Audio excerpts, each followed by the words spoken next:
पारिजातं नमामि।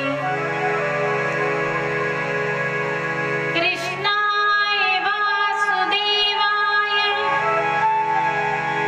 हरये परमात्मने प्रणतक्लेशनाशाय गोविन्दाय नमो नमः।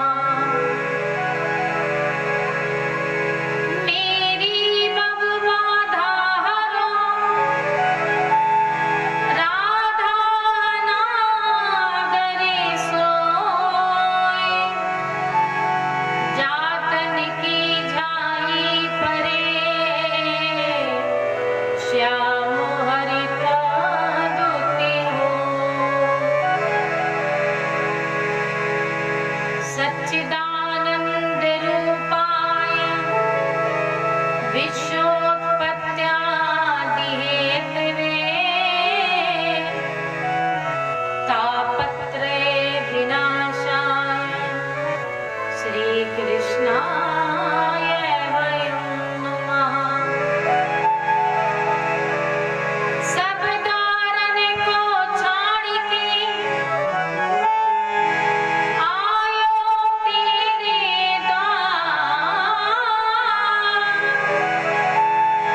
श्री वृषभाना की लाडली मेरी ओर निहार।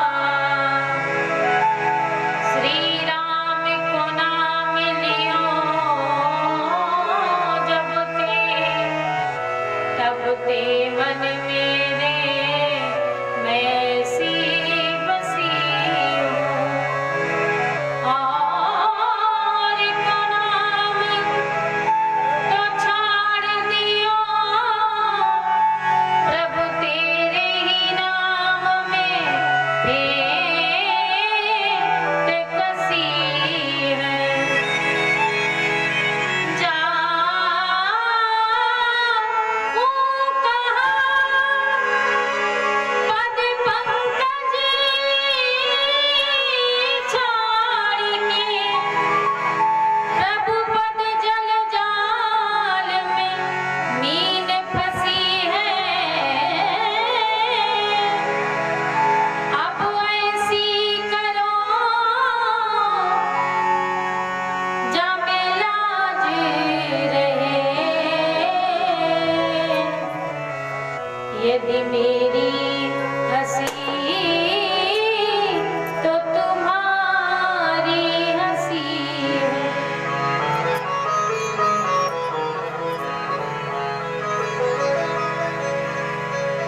सरस्वती नमस्तुभ्यं वरदे कामरूपिणं तथारम्भं करिष्यामि सिद्धिर्भवतु मे प्रभु। प्यारे मोहना, मैं आँख मूंद लूं तो ना मैं देखूं और को ना तो है देखन देऊं। गुण गावो सिया राम के, मेरे हनुमत हो ये सहाय। प्रेम से बोलिए बाके बिहारी लाल की जय हो। सच्चिदानंद भगवान की हो। राधा रानी सरकार की जय हो। शंकर भगवान की जय हो। हनुमतलाल जी महाराज की जय हो। अपने अपने माता पिता की जय हो। गुरुदेव भगवान की जय हो।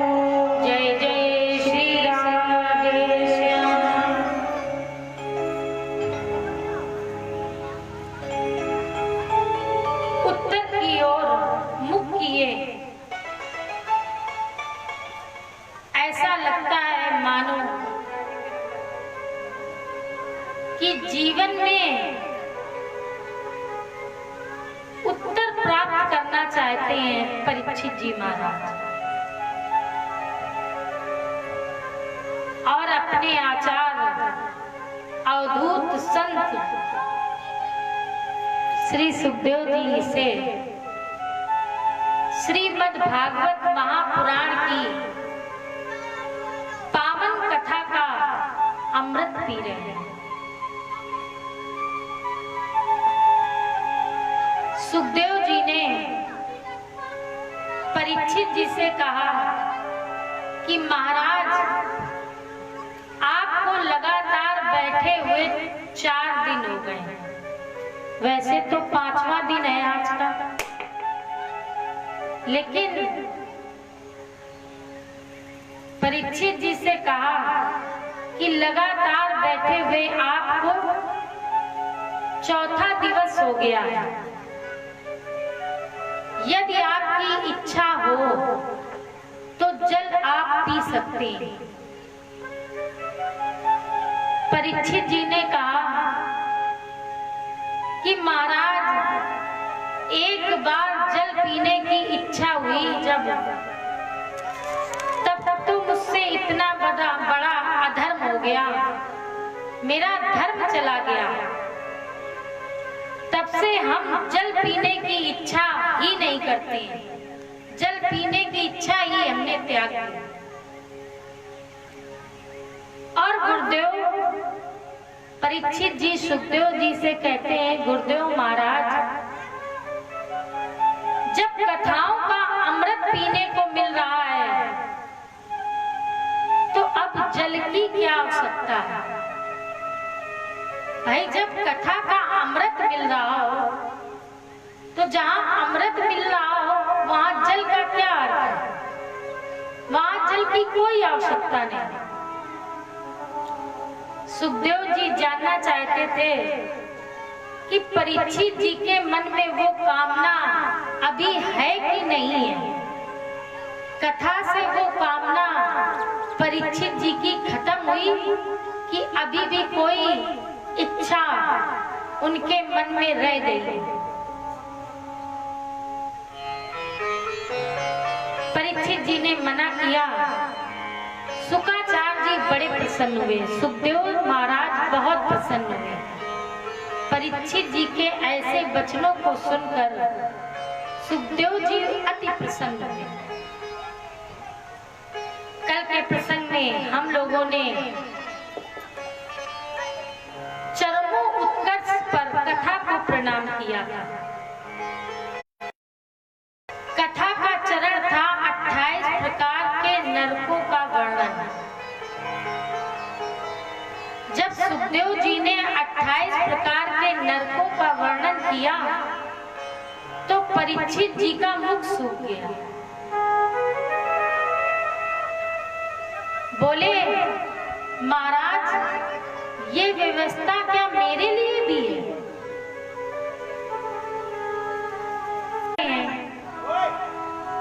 और उस बालक ने मेरे ऊपर कृपा दी, तो क्या कथा की कृपा नहीं है? प्रेम से बोलो राधे राधे। देखिए, कथा में मन बहुत जल्दी नहीं लगता है। पहले तो हम इधर उधर से आते हैं, फिर कथा में बैठते हैं, और जरा सा भी बच्चों ने कुछ आवाज कर दी तो कथा हम भूल जाएंगे और मन कहाँ चला जाता है? बच्चों की तरह। तो कथा में ही मन लगाइए। हम जहाँ बैठे हैं वहीं मन लगाइए। प्रेम से बोलो। अब परीक्षित जी ने, बालक ने, महात्मा समीर के बालक ने, पुत्र श्रृंगी ने कृपा की है, श्राप दिया है और क्रोध भी किया है। तभी तो राजा परीक्षित कथा सुनने के लिए गंगा पर बैठ करके कथा सुन रहे हैं। बड़ी छोटी सी बात है, क्रोध किया है, लेकिन भगवान की शरण में जो आ जाता है उसको संसार में क्रोध भी परमात्मा की कृपा दिखाई पड़ती है। अगर क्रोध है तो उस क्रोध को क्रोध से ही समझ लेते हैं। क्रोध को क्रोध से समझ लो तो ये सांसारिक ज्ञान है, लेकिन क्रोध को भगवान की कृपा समझ ले तो ये भक्त होने का लक्षण है। क्रोधापिते अनुग्रह एवं सम्मता। महापुरुषों के भीतर क्रोध में क्या छिपी होती है? कृपा छिपी होती है, दया छिपी होती है, करुणा छिपी होती है। इसको भक्त जानता है, इसको और कोई नहीं जानता है। गौतम की पत्नी अहिल्या को जब गौतम ने श्राप दिया, क्रोध से ही तो श्राप दिया,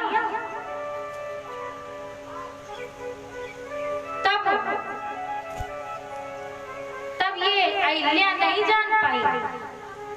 लेकिन जब प्रभु राघवेंद्र सरकार जी का दर्शन हुआ तो बोली, मुनि श्राप जो दीना अति भल कीना, परम अनुग्रह मैं माना। अब श्राप भी क्या बन गया? कृपा बन गई भगवान की, क्योंकि श्राप के कारण ही तो अहिल्या को प्रभु का दर्शन मिला। प्रभु आपने मेरी बहुत बड़ी भलाई की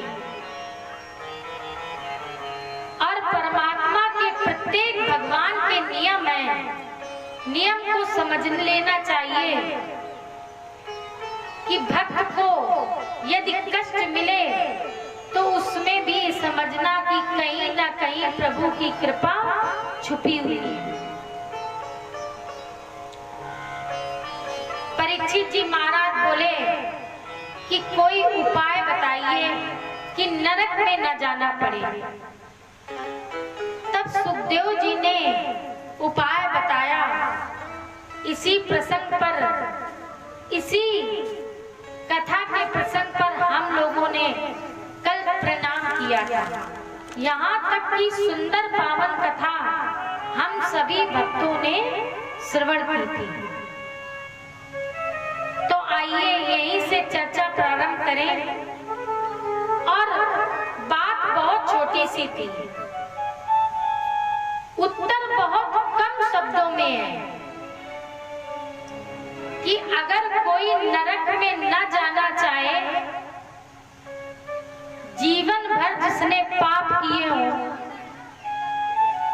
तो केवल एक उपाय है कि जीवन त्यागते समय अगर वह प्रभु का नाम ले ले तो उससे नरक में नहीं जाना पड़ेगा। सबसे अच्छा उपाय है शरीर छूटते समय, अंतिम समय मुख से यदि भगवान का नाम ले ले, परमात्मा का नाम ले ले, हरि का नाम ले ले, राम का नाम ले ले, कृष्ण का नाम ले ले, तो हमें नरक में नहीं जाना पड़ेगा। और चाहे किसी भी बहाने से निकल आए ना, मरते समय किसी भी बहाने से, सर्व पाप विनर्मुक्ति यान्ति परमं सनातनम। सर्व पाप, हमारे जितने पाप हैं सब मुक्त हो जाएंगे, लेकिन शर्त क्या है कि मरते समय हम केवल भगवान का नाम ले ले मुख से। लेकिन ऐसा होता कहाँ? मरते समय माताएं कहेंगी सब कथा मेरे ही ऊपर होती है। प्रेम से बोलो। मरते समय कोई भगवान का नाम नहीं लेता है। किसी का मोह किसी अपने पुत्र में है तो मरते समय वो अपने पुत्र की ही याद करता है। और कल आपने कथा के प्रसंग में सुना था कि जिस समय भरत जी महाराज तपस्या कर रहे थे गंडकी नदी के किनारे और हिरण के बच्चे में उनका मोह फंस गया, तो मरते समय उन्होंने किसकी याद की? क्योंकि हिरण को पाला पोसा और बच्चे का तो स्वभाव होता है कि बच्चा कहाँ खेलेगा, बच्चों में ही खेलेंगे। बड़े कहाँ बैठेंगे, बड़ों में। माताएं कहाँ बैठेंगी, माताओं में। तो हिरण का स्वभाव था कि वह रोज जाता था खेलने और शाम को आ जाता था। लेकिन एक दिन ऐसा गया कि फिर वापस नहीं आया। तो भरत जी जो इतने त्यागी वैरागी संत थे, महापुरुष थे, उनका मोह किसमें फंस गया? हिरण के बच्चे में। तो गीता में कहा गया है अंतमति सगति। मरते समय हम जैसा चिंतन करेंगे, जैसा भाव मेरे मन में होगा, अगला जन्म हमें वही प्राप्त होगा। उसी प्रकार से इसमें भी है कि मरते समय हमें केवल हरि के नाम का चिंतन करना चाहिए।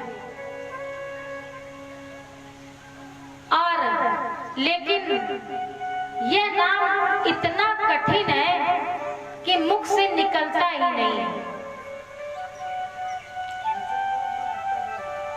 तब परीक्षित जी कहते हैं सुखदेव जी से कि हमें कोई ऐसा प्रसंग सुनाइए ताकि हमारा विश्वास मजबूत हो, नाम के प्रति आस्था बढ़े, नाम के प्रति बलवती हो जाए मेरी आस्था।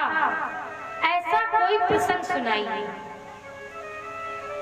तब सुखदेव जी ने राजा परीक्षित जी को अजामिल की कथा सुनाई।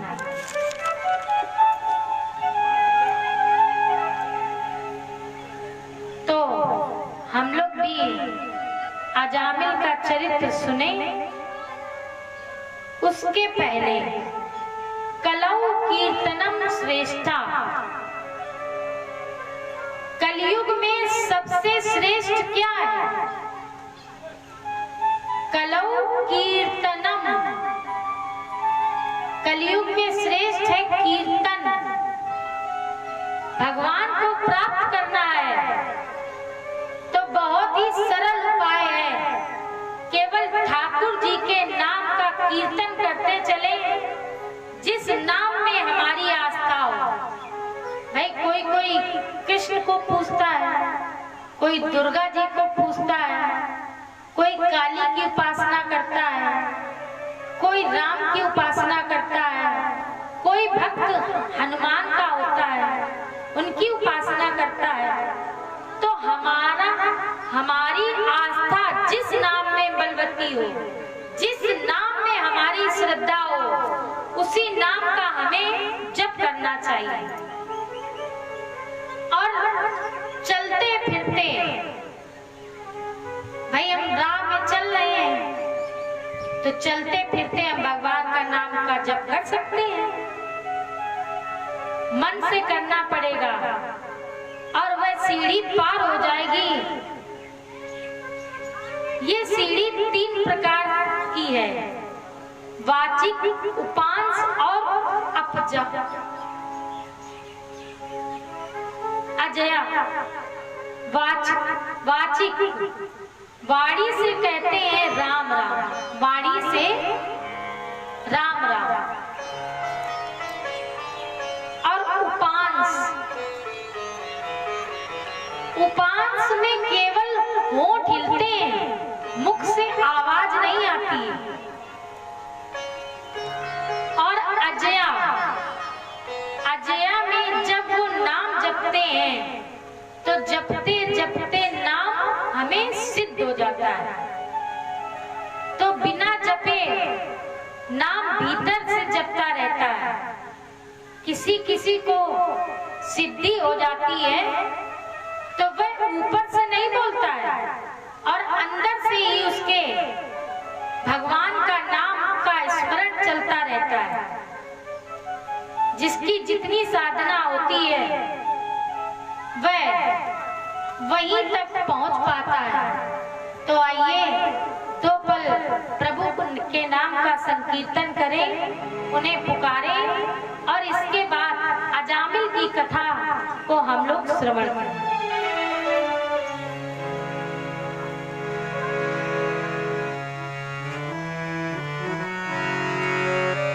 राम नाम विसारे वंदे, श्याम नाम विसारे वंदे। राम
कृष्ण कृष्ण हरे हरे हरे राम राम राम हरे हरे हरे राम राम हरे हरे हरे कृष्ण कृष्ण कृष्ण हरे हरे हरे कृष्ण कृष्ण कृष्ण हरे हरे हरि बोल हरे राम राम हरे हरे हरे कृष्ण कृष्ण कृष्ण हरे हरे हरे राम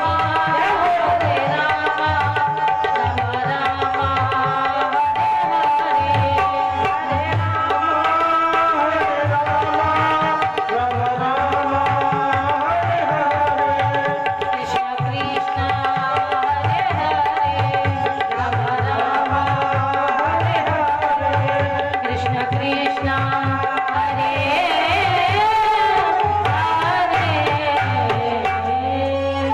प्रेम से बोलिए सच्चिदानंद भगवान की जय हो। जब परीक्षित जी ने कहा कि महाराज कोई प्रमाण हो तो दीजिए, कोई पापी कोई अत्याचारी हो और नाम के आश्रय, केवल नाम के आश्रय को लेकर के वह भव सागर से पार हो जाता है, तो क्या नाम की इतनी बड़ी महिमा है? तब सुखदेव जी कहते हैं कि नाम का कितना महत्व है यह स्वयं भगवान नहीं बता सकते। रामचरितमानस में तुलसी बाबा ने वर्णन किया है, कहाँ लग करूं मैं नाम बड़ाई, जय सिया राम जय सिया राम।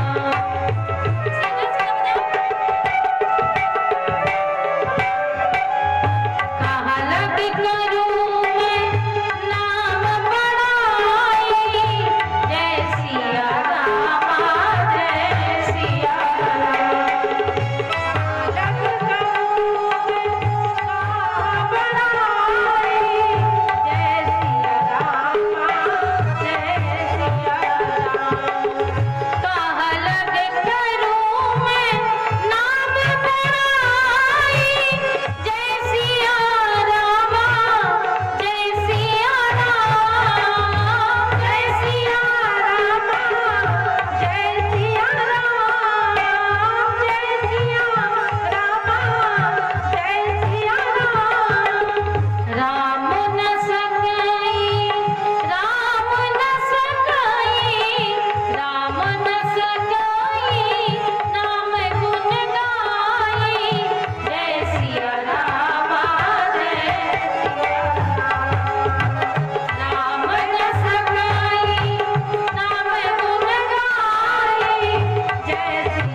चरित्र हो और उसमें राम जी की कथा ना हो तो बेकार है।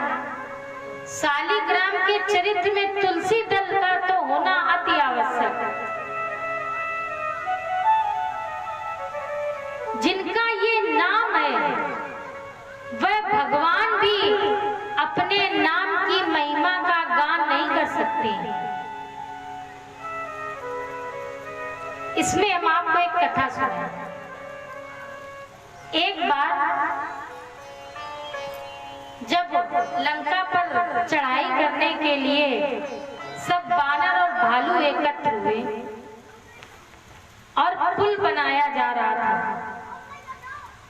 एक पत्थर पर रा और एक पत्थर पर मां लिख करके समुद्र में फेंका जा रहा था। तो भगवान ने सोचा कि मेरे नाम का इतना बड़ा प्रभाव है, और जब वह बानर उस पत्थर को फेंकते थे तो रा और मां एक दूसरे में मिल जाते थे और पत्थर तैरने लगता था। भगवान ने विचार किया कि एक दिन मैं भी ऐसा करूंगा, और हनुमान जी महाराज तो भगवान के सेवक थे, भक्त थे। तो रात्रि में एक दिन राघवेंद्र सरकार उठे और अपनी कुटिया से बाहर आए और देखा कि कोई देख तो नहीं रहा है, लेकिन हनुमान जी महाराज तो परम भक्त थे, भगवान को एक मिनट के लिए भी अकेला नहीं छोड़ते थे।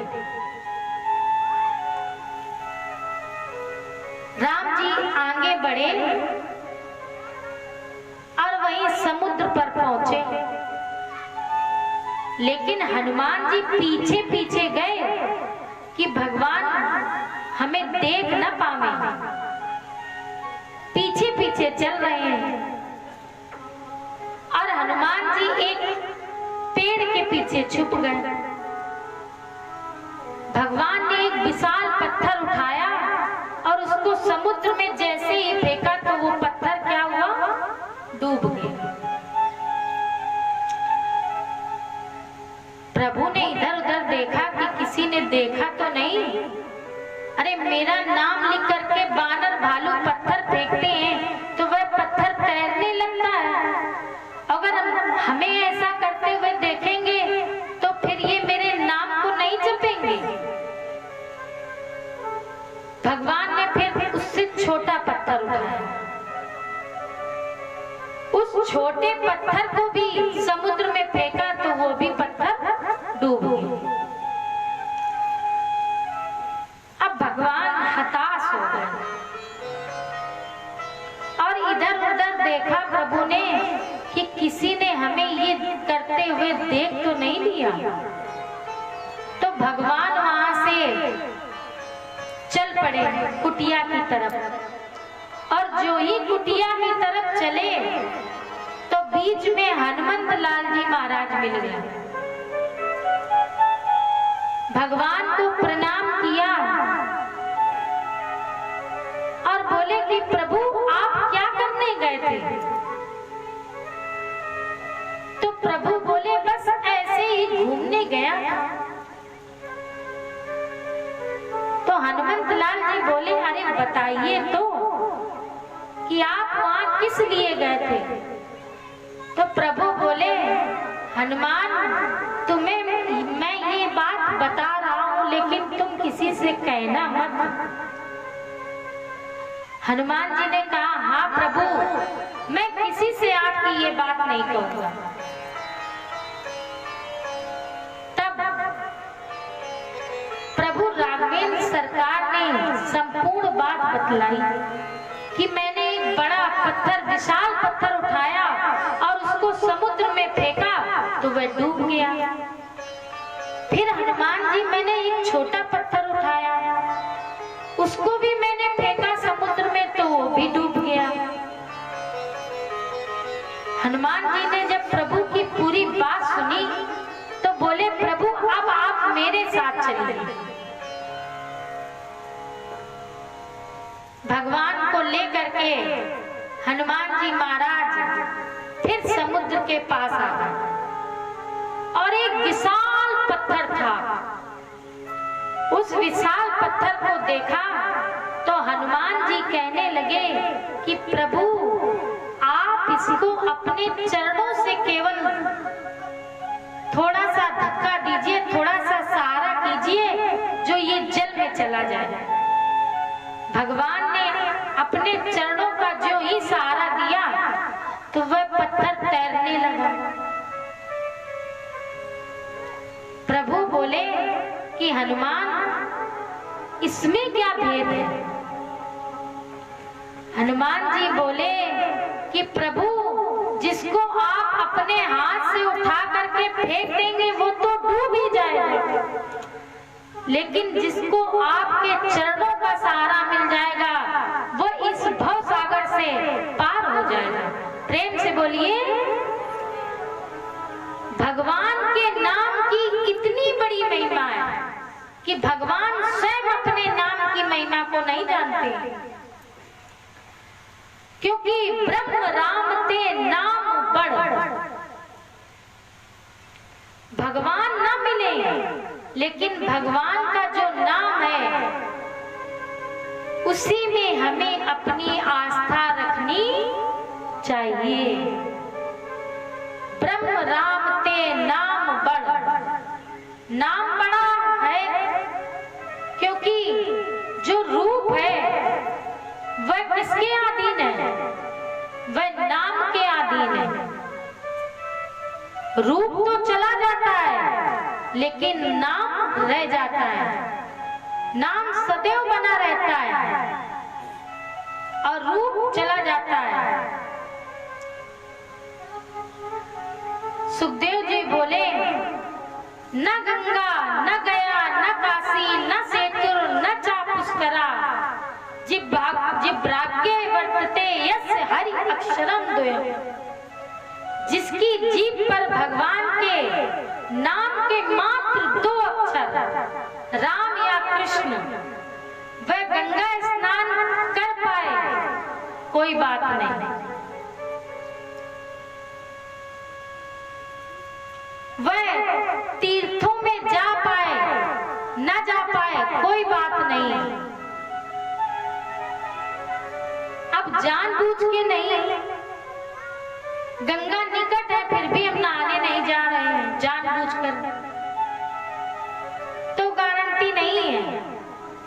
लेकिन जो बुजुर्ग है, जा नहीं सकता है, तो उसे प्रभु के नाम के ही फल से उसको वहीं पर गंगा जमुना सरस्वती सारे तीर्थों का फल भगवान के नाम में प्राप्त होता है। प्रेम से बोलिए,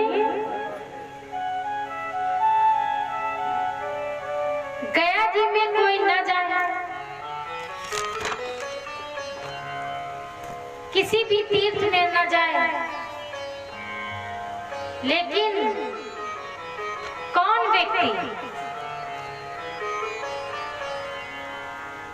जिसके मुख में हरि के नाम का 2 अक्षर, प्रभु के नाम का, जीभ पर भगवान के नाम के 2 अक्षर हमेशा रहते हैं, उसको कहीं भी जाने की जरूरत नहीं है, उसको वहीं पर उसको भगवान ये सुविधा देते हैं। प्रेम से बोलिए, राजा परीक्षित जी सुखदेव जी से बोलते हैं कि महाराज यज्ञ बड़ा है। परीक्षित जी पूछ रहे हैं सुखदेव जी से कि महाराज यज्ञ बड़ा है कि ना? तो सुखदेव जी बताते हैं, अश्वमेधा यज्ञ नर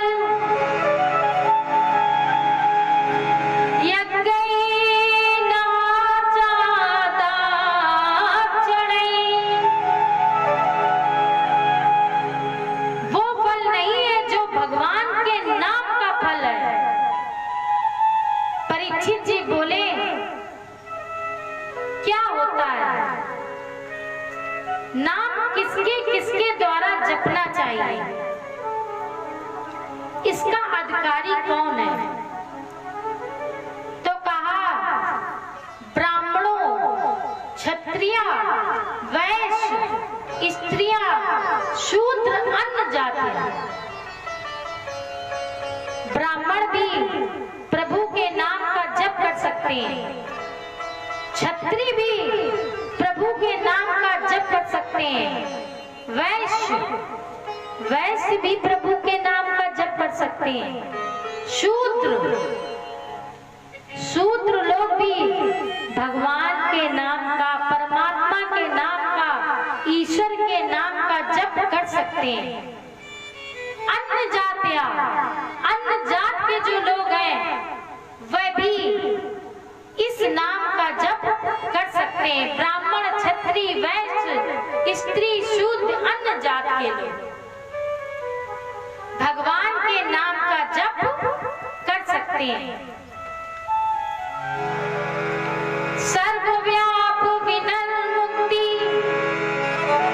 यान्ति परमं सनातनम्। समस्त पापों से मुक्त होके वो सनातन परमात्मा की शरण में चले आते हैं। सुखदेव जी ने परीक्षित जी को एक बात और बताई। देखो, इसमें एक नियम है। हम लोग कहते हैं कि पूजा घर में बनती है। प्रायः हम लोग कहते हैं कि पूजा घर में बनती है। भाई, हमारे लिए जो जजमान जी हैं ये बहुत दूर से आए हैं। ये उन्नाव से चल करके आए हैं और इनके यहाँ तौरा में कथा हो चुकी है। और देखिए कथा का प्रभाव कि ये कथा श्रवण करने के लिए इतनी दूर से यहाँ चल करके आ गए। प्रेम से बोलिए राधे राधे। प्रसाद दीजिए भाई।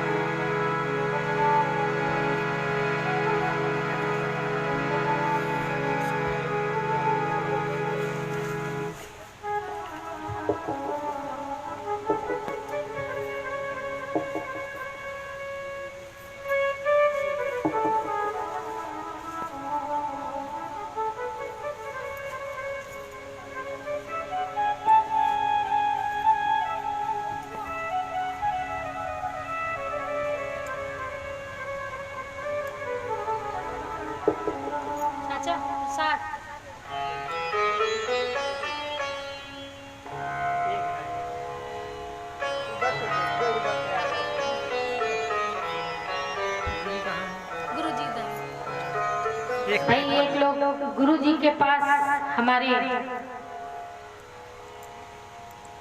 आचार्य जी आ रहे हैं। प्रेम से बोलिए राधे राधे। आइए 2 पल प्रभु राम का संकीर्तन करें और इसके बाद हम लोग कथा को श्रवण करें।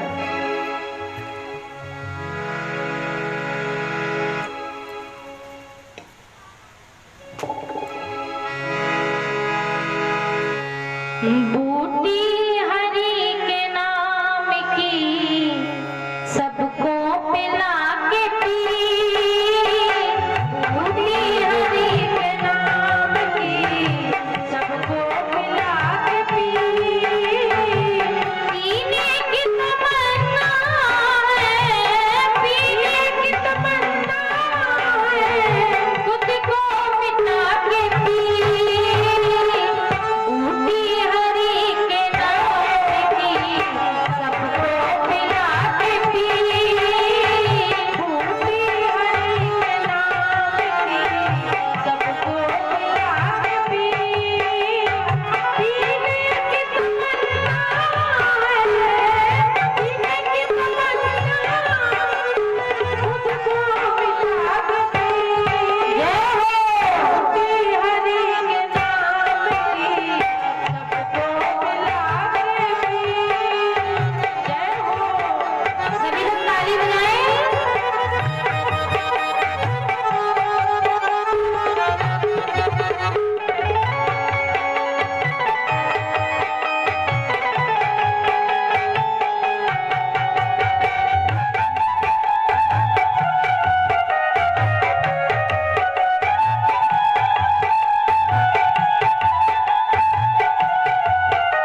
मुक्त होके वह सनातन परमात्मा की शरण में चले जाते हैं।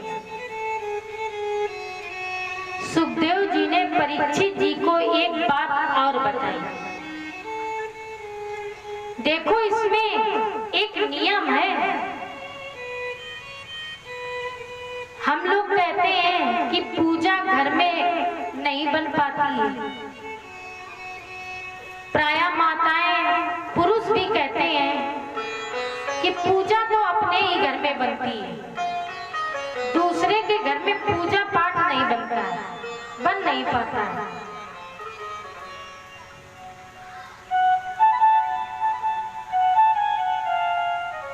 तो न देसा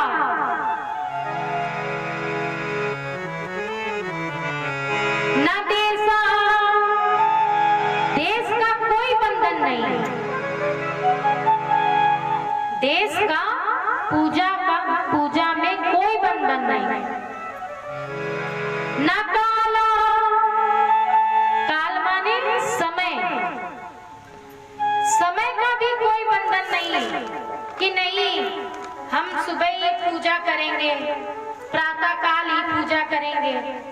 अरे, जब हमें टाइम मिले, जब हमें समय मिले, तब हम भगवान के नाम का स्मरण कर सकते हैं।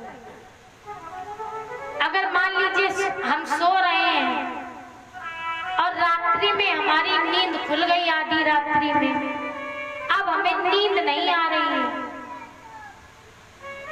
तो हम भगवान का नाम जप सकते हैं, ठाकुर जी का नाम जरूर ले सकते हैं। न नियमा, न देसा, न काला, न नियमा, इसमें कोई नियम भी नहीं है कि रोज आप इतनी ही माला करें। प्रायः कभी कभी देखा जाता है कि कुछ लोग कहते हैं कि हम जैसे बैठते हैं जब सभा में, तो कुछ लोग बताते हैं कि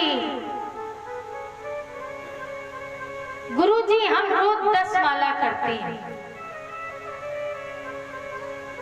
तो ये कोई नियम थोड़ी है। अरे, किसी दिन आपको समय है एक ही माला करने का, तो आप एक माला कीजिए। किसी दिन आपके पास समय है 101 माला करने का, तो आप 101 माला कीजिए। न देसा, न काला, न नियमा, पूजा करने का, माला फेरने का कोई नियम नहीं है कि आप इतनी मालाएं रोज करें। शौचम अशौचम विनिर्णेत, शौचम अशौचम, पवित्र हो या अपवित्र हो, इसका भी विचार नहीं करना चाहिए। क्योंकि अगर भगवान का नाम हमें क्या करता है, भगवान का नाम हमें पवित्र करता है। भगवान का नाम पवित्र करेगा तो पवित्र और कौन करेगा। रोज बोला जाता है, रोज पूजा में बोला जाता है, या स्मृत पुंडरी काच्छा सा बा अभ्यंतर शुचि। पूजा में महाराज जी रोज बोला जाता है। सही बोल रहे कि नहीं? कोई गलती हो अगर हमसे, तो अपनी बेटी समझ करके माफ करना। भगवान का नाम लेते ही व्यक्ति कैसा हो जाता है, पवित्र हो जाता है।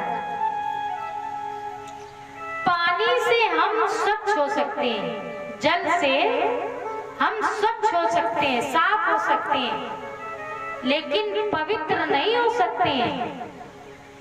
पवित्र तो परमात्मा का नाम ही हमें करेगा। परीक्षित जी बोले, महाराज सारी बात आपकी सही है, लेकिन हम आपकी शरण में हैं, बैठे हैं, अगर कोई उदाहरण हो, कोई प्रसंग हो, कोई प्रमाणित कथा हो तो आप हमें कृपया करके सुनाइए। तब सुखदेव जी कहते हैं, कहते हुए बोले, आइए आज का ये प्रथम श्लोक श्री राधा रानी जी के चरणों में समर्पित करते हुए सुखदेव जी परीक्षित जी से क्या बोले। कान्य कुब्जे ध्वजा कश्चित दासी पति अजामिला नाम्ना नष्टा सदाचारो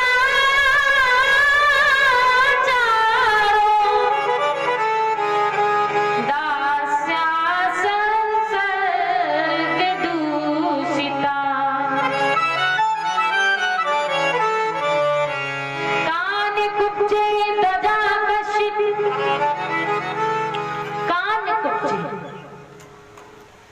कानकुब्ज नगर में ध्वजा कश्चित कोई एक ब्राह्मण रहता था। कश्चित माने कश्चित गजा, कोई एक ब्राह्मण। कानकुब्ज जानते हैं कि किसको कहते हैं? आप लोग जानते हैं कानकुब्ज किसको कहते हैं? वो तो ब्राह्मण को कहते हैं, लेकिन ये नगर का नाम है कानकुब्ज। हाँ, परीक्षित जी को हमारे पता है। वर्तमान में इसको कन्नौज कहते हैं, कन्नौज कहा जाता है, लेकिन उसका प्राचीन नाम कानकुब्ज। कानकुब्ज नगर में एक ब्राह्मण रहता था। एक ब्राह्मण का परिवार था। उस परिवार में एक बालक उत्पन्न हुआ जिसका नाम अजामिल रखा गया। अजा कहते हैं माया को। अजा किसको कहते हैं? माया को। और मिल माने मिला हुआ, जुड़ा हुआ। माया से जुड़ा हुआ प्रत्येक जीव क्या है? अजामिल है। देखो, नाम नहीं बदला, दूसरा इस शब्द का अर्थ लेंगे। जा, आ माने नहीं और जा माने जन्म। जिसका जन्म नहीं है, ऐसे जन्म रहित काम आत्मा से जुड़ा हुआ प्रत्येक जीव क्या है? अजामिल है। और अजामिल के जीवन में ये दोनों नाम परिभाषित किए गए।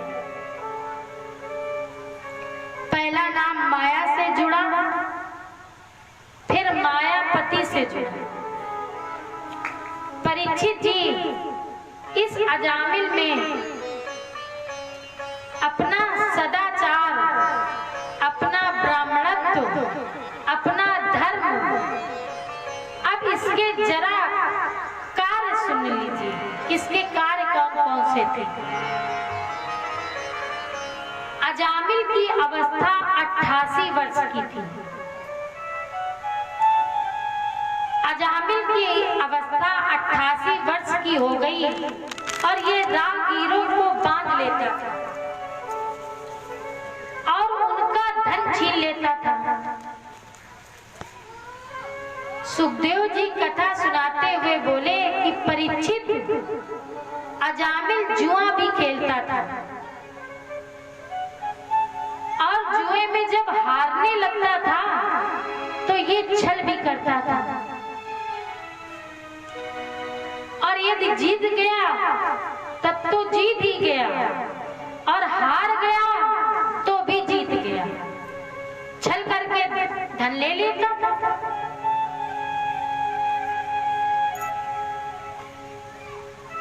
जिससे हारता था उसको मार करके पूरा धन उससे छीन लेता था। अजामिल का ऐसा स्वभाव था, अधार्मिक स्वभाव वाला था। अधार्मिक कार्यों से अपनी जीविका, अपना भरण पोषण अजामिल करता था। अभक्ष भोजन करता था। एक वक्त में हम आपको बता दें कि संसार का ऐसा कोई दुर्गुण नहीं था जो अजामिल में नहीं था। प्रेम से बोलिए। और जब 88 वर्ष की अवस्था पूर्ण हुई तो 3 यमदूत अजामिल को लेने के लिए आए। वैसे तो सबको 2 लेने आते हैं, 2 दूत आते हैं, लेकिन अजामिल को लेने के लिए 3 यमदूत आए। अब 3 यमदूत क्यों आए? क्योंकि ये अपराधी बड़ा था। तो इससे एक शिक्षा भी ले लें कि जो अपराध बड़े बड़े ज्यादा करेगा तो उसको 3 यमदूत लेने आएंगे, और जो अपराध कम करेगा उसको 2 यमदूत लेने आएंगे। और जो केवल भगवान के नाम का स्मरण करेगा, उन्हीं के नाम का कीर्तन सुनेगा, उन्हीं की कथाओं में अपना मन लगाएगा, प्रवचन सुनेगा, भजन सुनेगा, तो फिर उसको यमराज नहीं लेने आएंगे, यम के दूत नहीं आएंगे। फांसी का फंदा गले में लगाया और बड़ी निर्दयता से के साथ इसको बांध लिया। जन्मत मरत दुसय दुख होई। जन्म और मृत्यु के समय जो कष्ट मिल रहा है वह सहन नहीं होता है। जन्म के समय माताएं जानती हैं कि जब बच्चा जन्म लेता है तो प्रसव की पीड़ा कितनी होती है, कितना कष्ट सहन करना पड़ता है। तो जन्म के समय भी हमें कष्ट सहन करना पड़ता है और मृत्यु के समय भी हमें कष्ट सहन करना पड़ता है। इसीलिए तो लिखा है कि जन्मत मरत दुसय दुख होई। इतनी असहनीय होता है। अब जब प्राण यम के दूत खींचने लगे, इसके प्राण कंठ में आ गए तो अजामिल बेचैन होने लगा, क्योंकि यमदूत बड़ी निर्दयता से प्राण खींच रहे हैं। और अजामिल का एक पुत्र था 10 वर्ष का। अजामिल के कितने बेटे थे? 10। अजामिल ने अपने सबसे छोटे पुत्र का नाम क्या रखा था? नारायण। महाराज मान गए। सुखदेव जी से परीक्षित जी कहते हैं कि नाम तो बहुत अच्छा इसने रखा, महाराज मान गए। और ये अजामिल का छोटा बेटा था, तो नारायण पुत्र से अजामिल का लगाव बहुत था, अत्यधिक प्रेम करता था नारायण से, और इसकी आसक्ति नारायण में ही थी। अब अजामिल दिन रात नारायण को ही पुकारता, लेकिन भगवान नारायण को नहीं पुकारता, अपने पुत्र नारायण को पुकारता। बेटा नारायण, तुम कहाँ हो? नारायण के साथ स्नान करता भोजन करता, नारायण के साथ खेलता, अनवरत हमेशा नारायण के साथ ही रहता।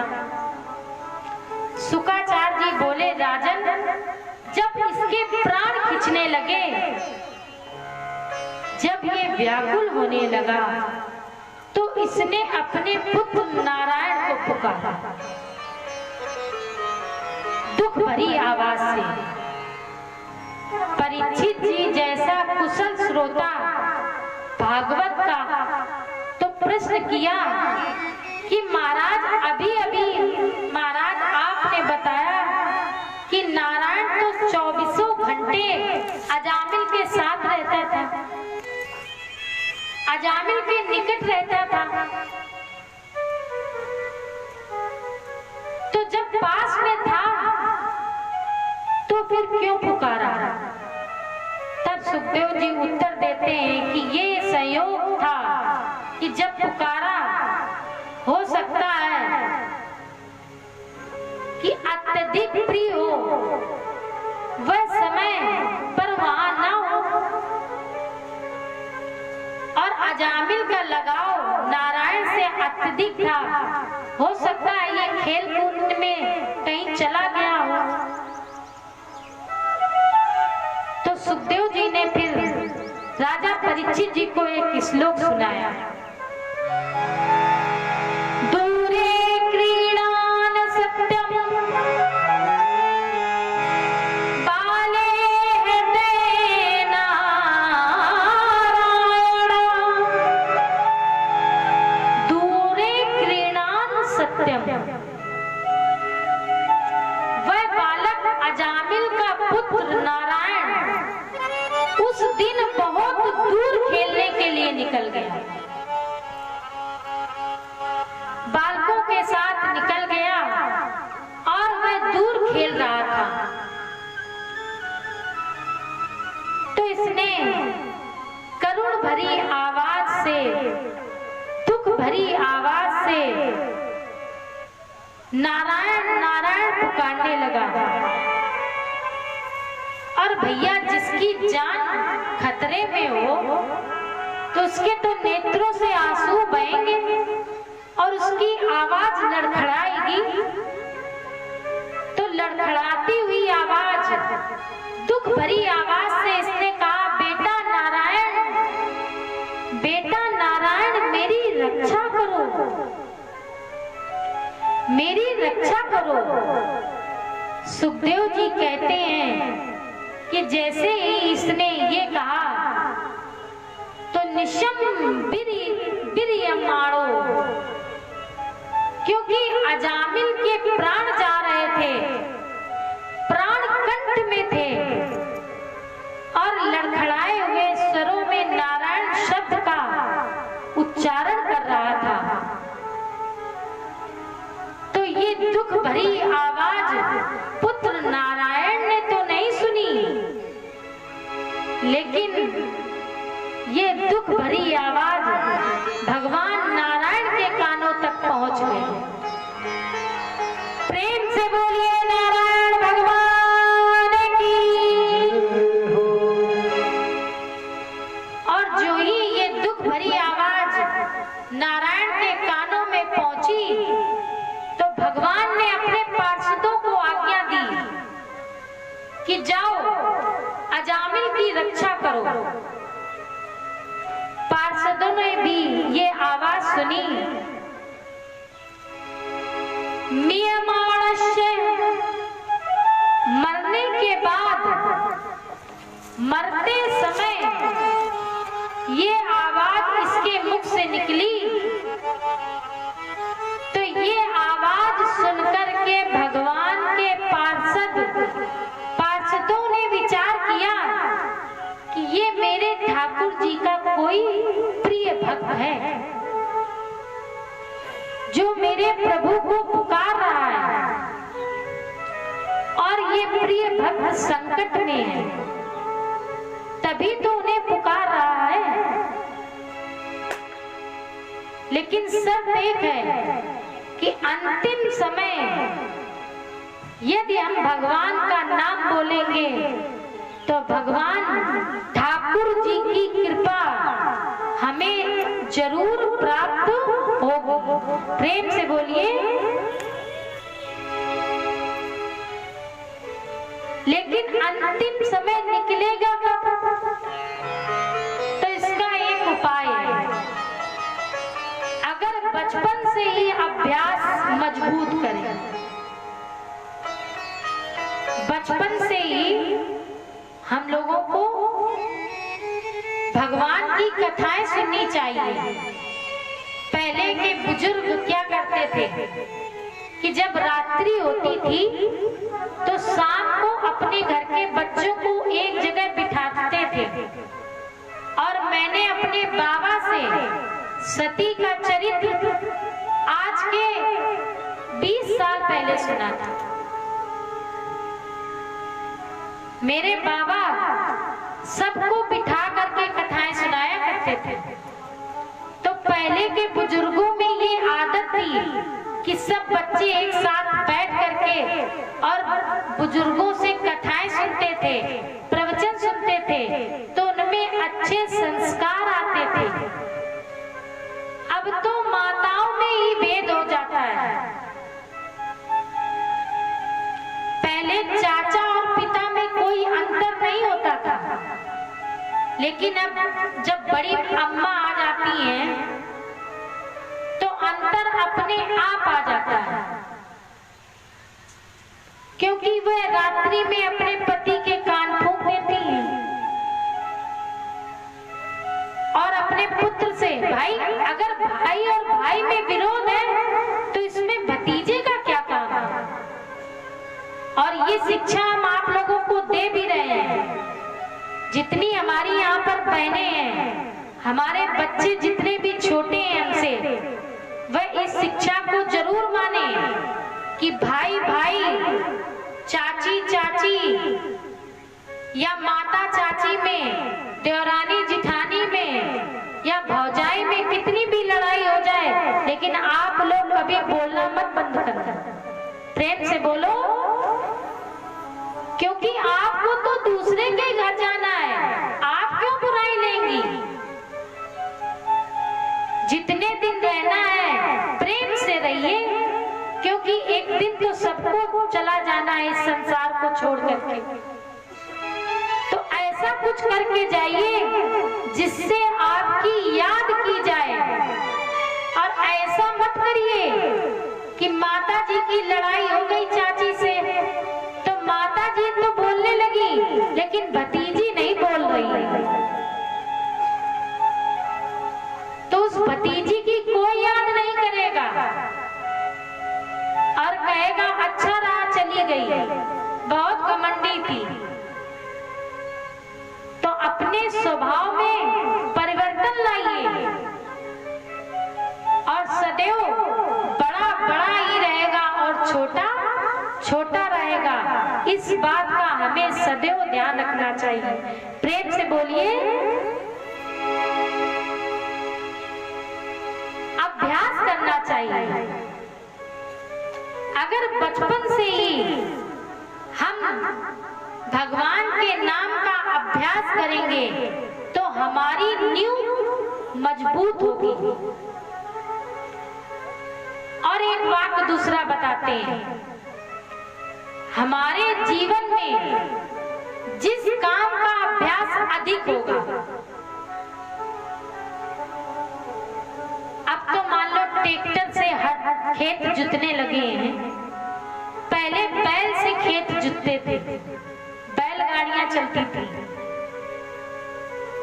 तो जब खेत जोत करके और किसान अपने घर पे आता था तो रात्रि में लेटते समय भी उसकी आवाज निकलती थी, इया इया, क्योंकि ये उसके कार्य का अभ्यास था, खेत जोतने का अभ्यास था। तो जिस चीज का अभ्यास हम अत्यधिक करेंगे वही संस्कार हमारे उतरेंगे। मान लीजिए कोई अगर ज्यादा बातें करता है तो 1-2 मिनट डांट दें हम, गया, लेकिन उसकी बात करने की आदत बहुत बुरी है। तो 2 मिनट तो चुपचाप रहेगा, लेकिन फिर शुरू हो जाएगा नॉन स्टॉप, क्योंकि अभ्यास ही है उसको बोलने का। प्रेम से बोलिए। तो अभ्यास जीवन में कर्म के साथ साथ भगवान के नाम का भी हमें करना चाहिए। उनके नाम का स्मरण करना चाहिए। मान लीजिए ये तबला बजा रहे हैं और इनका तबला बजाना ये कार्य है, इनके अभ्यास में है ये कार्य, तो ये जहां खड़े होंगे वहीं बजाने लगे, कौ मोबाइल में बजाने लगे, कौ सोते समय अपनी पीठ पे बजाने लगे। तो इस शिक्षा मिलती है कि जिस कार्य का अभ्यास हम अत्यधिक करेंगे तभी तो तुलसी बाबा ने लिखा है कि बालकांड हमें अपना संभाल लेना चाहिए। बाल्यावस्था से ही राम हमारे जीवन में आ जाए। उत्तरकांड में बाल्यावस्था में राम भी आए हैं। और अच्छा बताइए, राम का जन्म किस अवस्था में हुआ, किस कांड में हुआ? राम जी का जन्म किस कांड में हुआ? अरे इतनी सरल सी बात है, आप लोग इतना घबरा क्यों रहे हैं? बाल कांड में। और रावण का जन्म किस कांड में हुआ है? बाल कांड में। तो हमें एक शिक्षा लेनी चाहिए कि अच्छे कर्म भी हमारे बाल कांड में ही जन्म लेते हैं और बुरे कर्म भी हमारे बाल कांड में ही जन्म लेते हैं। इसलिए हमें अच्छे कर्म को अपनाना चाहिए और बुरे कर्म को त्यागना चाहिए। तब कहीं जाकर के हमारा उत्तरकांड, मतलब हमारा बुढ़ापा, तब कहीं जाकर के संभलेगा। प्रेम से बोलिए।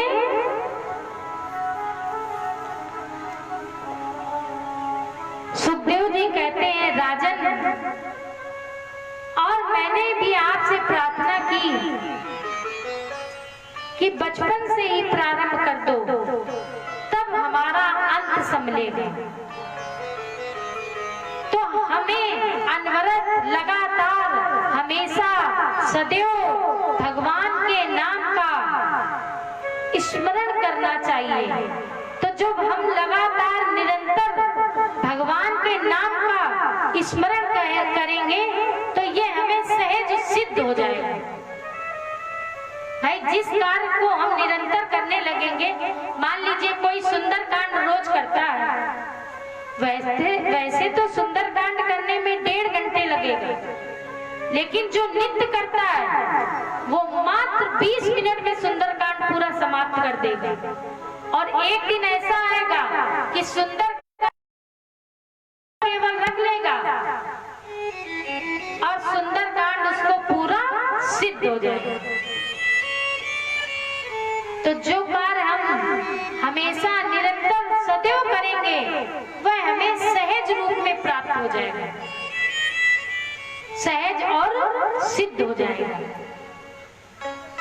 और हमारे स्वभाव में वह चढ़ जाता है। और यमदूत भी आ गए फांसी का फंदा लेकर।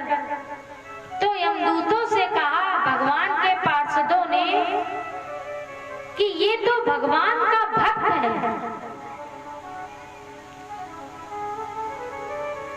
पार्षद बोले यमदूतों से,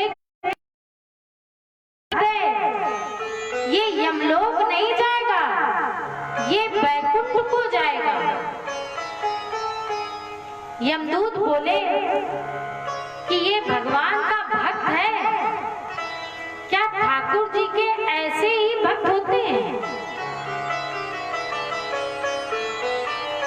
तो भगवान के पार्षद कहते हैं कि भक्त नहीं है,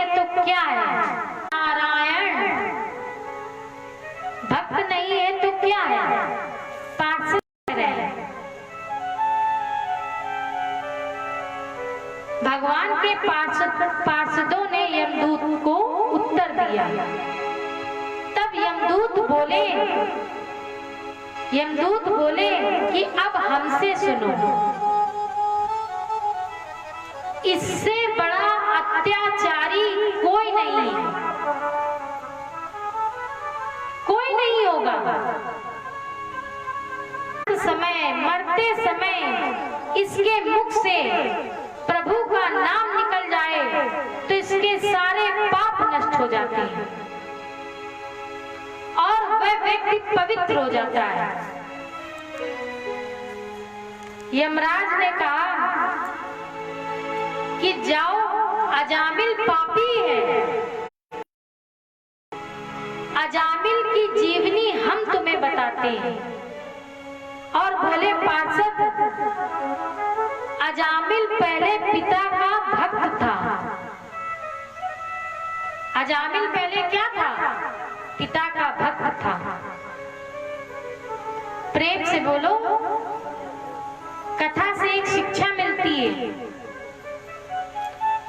ना मिले तो हम स्पष्ट करें। इसी बहाने से हो जाता है। मान लीजिए किसी का नाम है राधा, कितना प्यारा नाम है। वृषभान दुलारी राधा रानी का नाम, जिनका नाम व्यास जी जिनको अपना गुरु मानते हैं, ऐसा नाम जिसको मिल जाए उसका जीवन तो धन्य ही हो जाए। अब मान लीजिए नाम रख दिया राधा,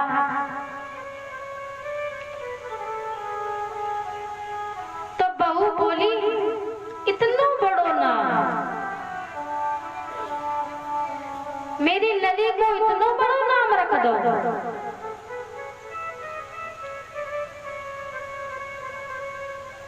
राधे श्याम, राम जी, श्याम जी, ये नाम रखे।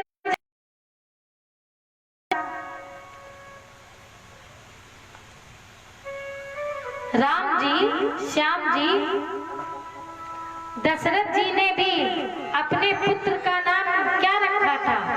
राम। और चक्रवर्ती दशरथ जी अपने पुत्र को कैसे बुलाते थे? अति आदर दो तने बुलाया। रखेंगे विजय लक्ष्मी, इतना बड़ा नाम। तो बोली आप रख लो। तो बोली आजकल के नाम, बोली हम अपनी बेटी का नाम रखेंगे जूली।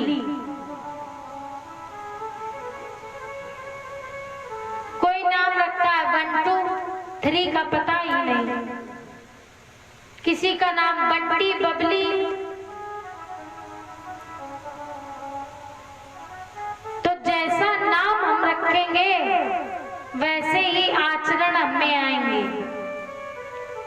तो बहुत सोच समझ करके रखना चाहिए।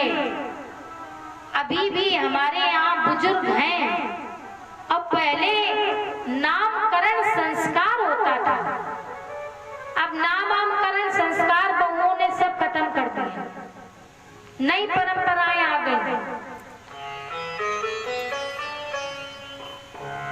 लेकिन राधे राधे, नाम वही रखिए जिसमें भगवान का नाम निकले।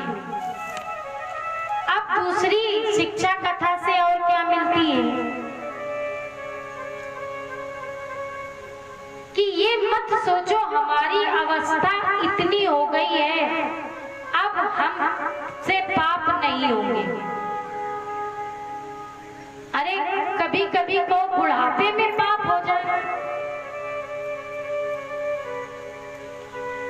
अजामिल बहुत भक्त था, पापी नहीं था, पिता का भक्त था, पिता की आज्ञा का पालन करता था, पिता की सेवा करता था और अपने पिता की बहुत बात मानता था। एक दिन पिता ने आज्ञा दी तो ये वन की ओर गया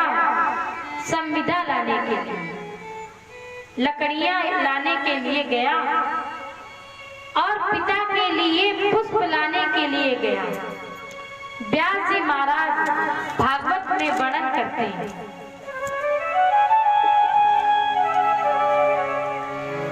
एकदा असौ वनम् पितृ संदेश कृता राजया। पिता के आदेशों का पालन करने के लिए पितृ संदेश, पिता की आज्ञा पा करके अजामिल वन की ओर गया और वहां जाकर के इसने लकड़ियां तोड़ी, फूल लिए और संविदा इकट्ठी की। दूर चला था, इसने एक स्त्री को देखा अमर्यादित ढंग से खड़े हुए देखा। ददर्श कश्चित कामनीम, कश्चित कामनीम ददर्श। कश्चित माने किसी, कामनी माने स्त्री को, ददर्श माने देखा। किसी कामनी स्त्री को इसने देखा। शूद्र छय भवछया, वो शूद्र पुरुष के हाथ से हाथ डाले थे। मार्ग में खड़ी हुई थी। अजामिल की दृष्टि उस स्त्री पर पड़ी और ये अजामिल पिता का अनन्य भक्त था। लेकिन बालक अजामिल बदल गया। इसके चित्त में अब क्या आने लगा कि हम पिता की आज्ञा का पालन करें, कि क्या हम पिता की आज्ञा विवाह हो जाए, मेरा विवाह संपन्न हो जाए तो बहुत अच्छा है। अब दूसरी कथा से शिक्षा मिली कि हमें दृश्य वो देखने चाहिए जिससे हमारा जीवन में प्रतिकूल प्रभाव न पड़े, जीवन में अनुकूल प्रभाव पड़े। अब एक उदाहरण ले लीजिए। दर्शक पर दृश्य का सीधा प्रभाव पड़ता है। दर्शक पर दृश्य का सीधा प्रभाव पड़ता है। जब यहाँ आते हैं तो क्या करते हैं? जब हम लोग यहाँ आते हैं तो क्या करते हैं? जब हम लोग व्यास गद्दी के निकट आते हैं तो सबसे पहले क्या करते हैं? व्यास गद्दी को प्रणाम करते हैं। अब प्रणाम क्यों करते हैं? क्योंकि यहाँ का जो वातावरण है, यहाँ का जो दृश्य है, वो हमें मजबूर करता है कि सबसे पहले यहाँ आकर के हम इस गद्दी को प्रणाम करें। तो दर्शक पर दृश्य का प्रभाव जल्दी पड़ता है और वह सिर झुका करके प्रणाम कर लेते हैं। तो कोई हमें क्या अंदर से प्रेरणा देता है कि प्रणाम करो? कोई हमसे कहता है कि यहाँ आकर के प्रणाम करें, लेकिन हमारे अंदर की प्रेरणा हमें उत्तेजित करती है और हमारे अपने आप हाथ इस गद्दी के सामने झुक जाते हैं और हम इस गद्दी को प्रणाम करने लगते हैं। क्योंकि दृश्य आपके चित्त पर सीधे प्रभाव डाल देता है। प्रेम से बोलिए। दर्शक पर दृश्य का सीधा प्रभाव पड़ता है। वह दृश्य कभी मत देखिए जिनका जीवन प्रतिकूल प्रभाव पड़े, जिनका हमारे जीवन में प्रतिकूल प्रभाव पड़े। तुलसी बाबा जी ने लिखा भी है, अवश्य देखिए देखन जोगु, अवश्य देखिए देखन जोगु, अवश्य देखिए देखन जोगु, अवश्य देखिए देखन जोगु। जो देखने के योग्य है वो ही देखिए, और जो देखने के योग्य नहीं है उसको बिल्कुल मत देखिए। ये हरि विडंबना है, ये आजकल का कल्चर है कि हम लोग अब आगे बढ़ रहे हैं, कल्चर हमारा अब आगे बढ़ गया है, अब हम लोग कल्चराइड हो गए हैं।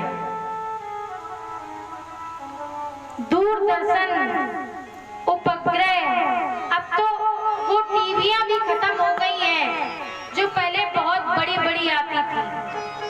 अब तो पतली सी टीवी आती है, उसको हम लोग क्या कहते हैं, LCD, और भी कुछ कहते हैं, LED। तो अब LED लगी है घर में, और विदेशों के चैनल को देख करके हम अपने परिवार के साथ बैठ करके जिस प्रकार का पहनावा देखते हैं, अब माताएं उसी प्रकार का पहनावा भी पहनना पसंद करने लगी। और यदि मना करो तो बहुएं कहती हैं सास से कि मम्मी आप तो पुराने जमाने की बात करती हैं। अब जमाना बदल गया है, आजकल की जो बूढ़ी माता, आज भी उनके सिर से पल्लू नहीं हटता है, उनके बाल नहीं दिखाई पड़ते हैं, और जो नई बहुएं हैं उनके सिर पर तो कोई पल्लू ना हो।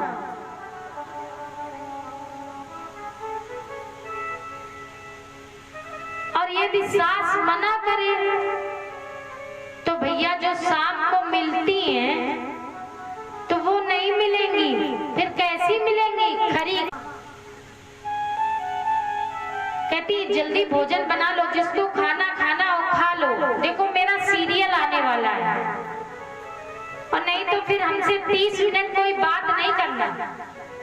भाई यहाँ की माताओं के लिए हम नहीं कह रहे हैं, हम कानपुर की माताओं के लिए कह रहे हैं। यहाँ की माताओं को छोड़ के, यहाँ की माताएं तो हमारी टीवी देखना जानती ही नहीं। प्रेम से बोलिए। देखिए परंपरा कितनी बदल गई है। पहले जब बुजुर्ग बाहर बैठते थे, बाबा लोग, हम अपनी ही बात बता रहे हैं आपको, हम यहीं पास के निवासी हैं शिवली के, और हमारा कानपुर में भी घर है और वृंदावन में बहुत बड़ा आश्रम है। तो ये सब ठाकुर जी की और राधा रानी की कृपा है।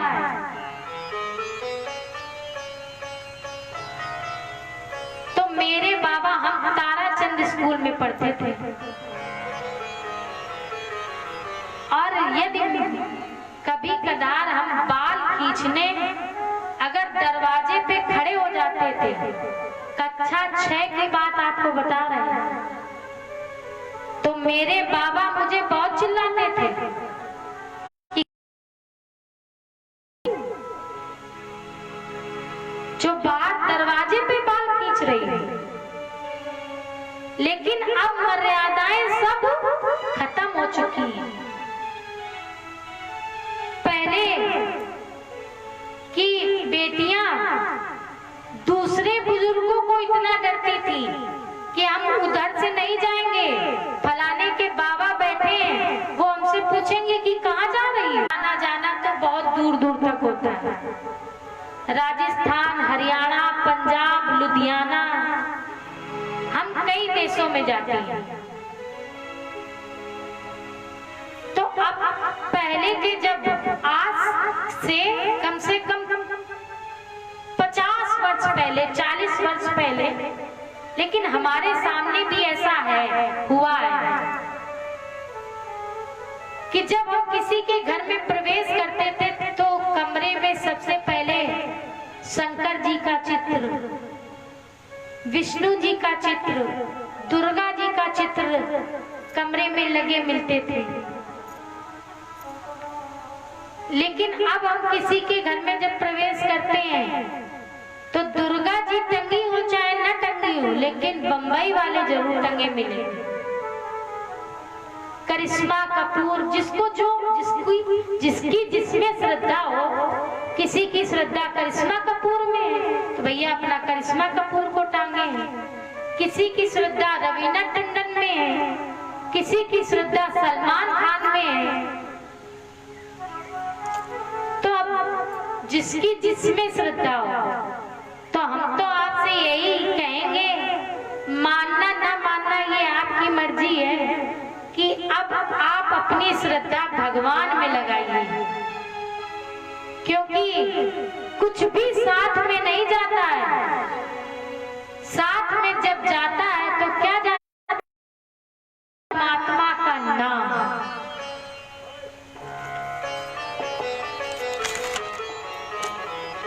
तो अजामिल एक दृश्य देख करके बदल गया। तो ऐसा दृश्य हमें कभी नहीं देखना चाहिए। इसके बाद ये अत्याचारी और पापी बन गया। हम लोगों ने बचपन में बहुत पढ़ा है कि बड़ों का आदर करो, उनको जवाब मत दो, तो संस्कार बच्चों में अपने आप ही पड़ जाएंगे।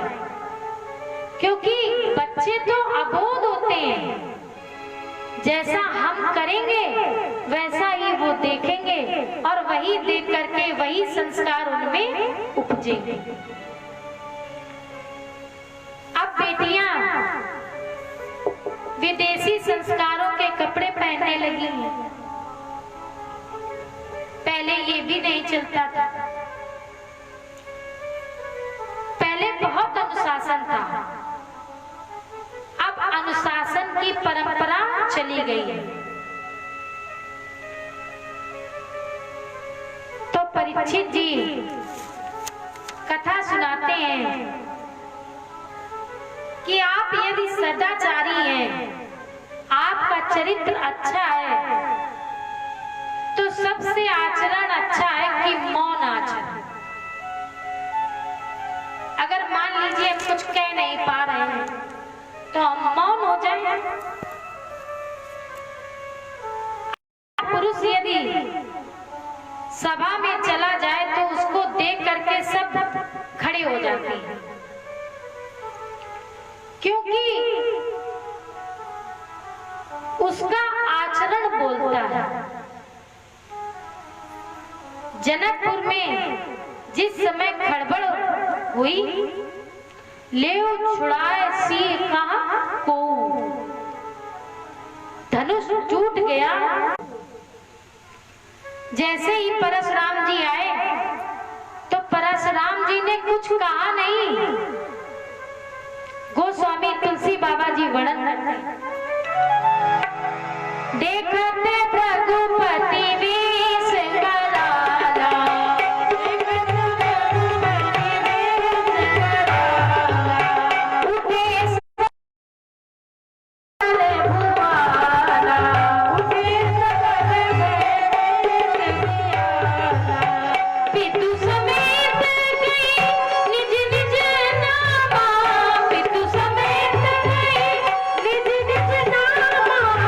लगे कर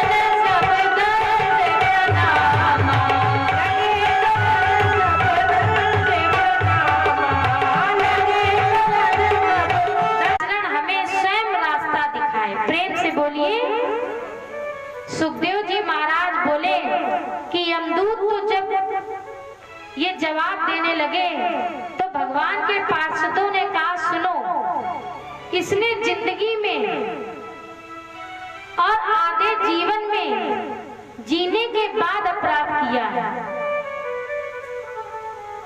लेकिन इसने अंत समय भगवान का नाम लिया, समय बहुत हो गया है। ज्यादा नहीं।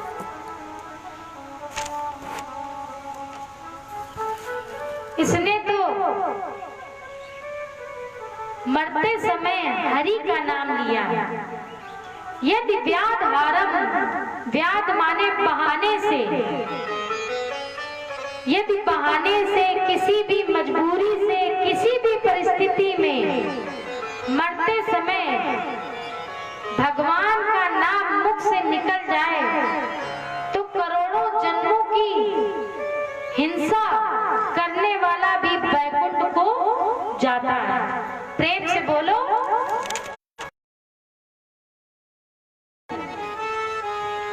जन्म जन्म के दुख हर लेते हैं।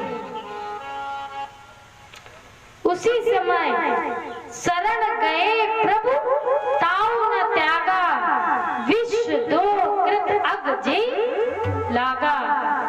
तो भगवान के पार्षदों ने ये बात बताई।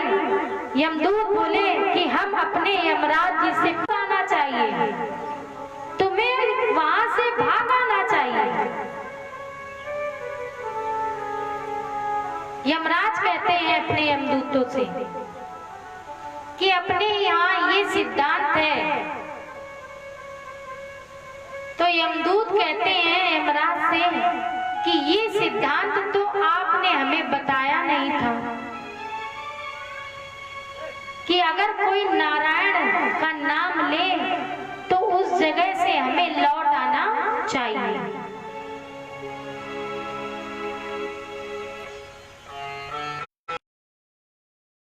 यमराज कहते हैं अगर उसके मुख से धोखे से भी भगवान का नाम निकल जाए तो उसे यमराज नहीं लेने आते हैं, देवता के पार्षद लेने आते हैं। और अजामिल ये सब देख रहा था। तो अजामिल ने सिर रख करके पार्षदों के चरणों में प्रणाम किया। अच्छे लोगों को लेने देवदूत आते हैं और खराब है, गड़बड़ है। यदि हमने कर्म अच्छे नहीं किए तो फिर कौन आते हैं? यमदूत लेने आते हैं। प्रेम से बोलिए,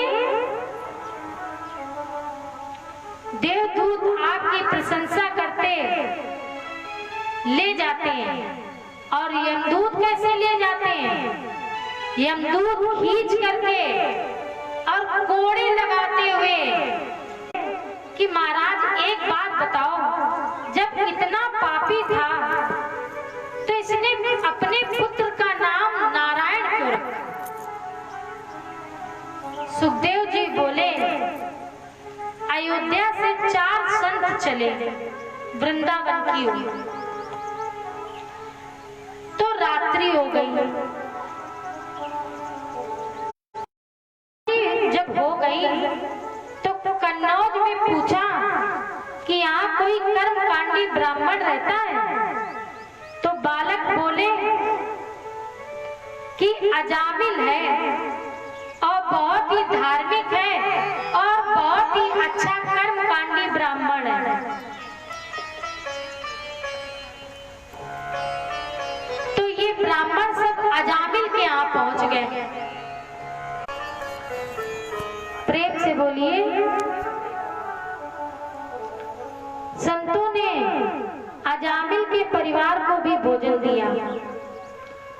जब प्रातः काल चलने लगे तो ये अजामिल से बोले कि लाओ भाई कुछ दक्षिणा लाओ। तो अजामिल कहने लगा कि या तो कहो मैंने तुम्हारा ये तुमी सोटा नहीं उठा करके फेंका और तुम मुझसे दक्षिणा मांग रहे हो। तो ये संत बोले बोले, संतों ने कहा कि मैं धन की कोई आकांक्षा नहीं करता हूं, मुझे धन की कोई आकांक्षा नहीं है, लेकिन एक बात मैं तुमसे मांगना चाहता हूं। तो अजामिल बोला, मांगो। बोला कि तुम्हारी पत्नी गर्भवती है और अब की बार तुम मेरे कहने से अपने पुत्र का नाम नारायण रख लेना। तुम्हें पुत्र पैदा होगा तो तुम उसका नाम नारायण रख लेना।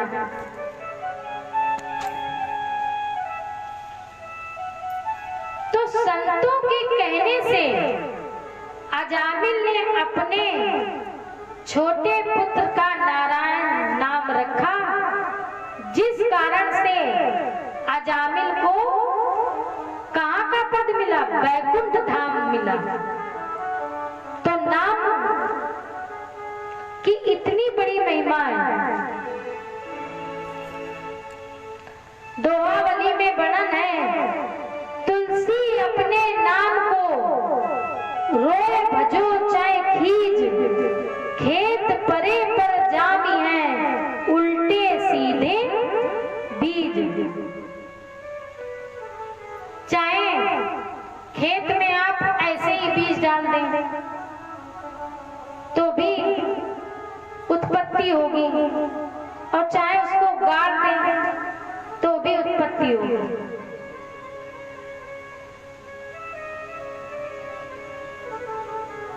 नाम का ये प्रभाव है कि भगवान के नाम का सुमिरन जरूर करना चाहिए।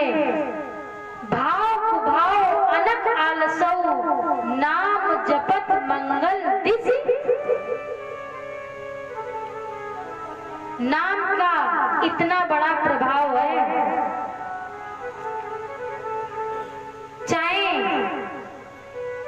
समय हमें 24 घंटे में 1 मिनट का ही मिले, लेकिन समय निकाल करके 24 घंटे में भगवान हरि, भगवान कृष्ण, जिसमें जिसकी श्रद्धा हो, कोई दुर्गा जी को मानता है तो दुर्गा का नाम स्मरण करे, कोई राधा कृष्ण को मानता है तो राधा कृष्ण का जप करे, कोई सीताराम को मानता है तो सीताराम का जप करे, कोई शंकर जी को मानता है तो शंकर जी का जप करे, लेकिन जप जरूर करना चाहिए। ये प्रभु के नाम का प्रभाव है। अब मैं अपनी वाणी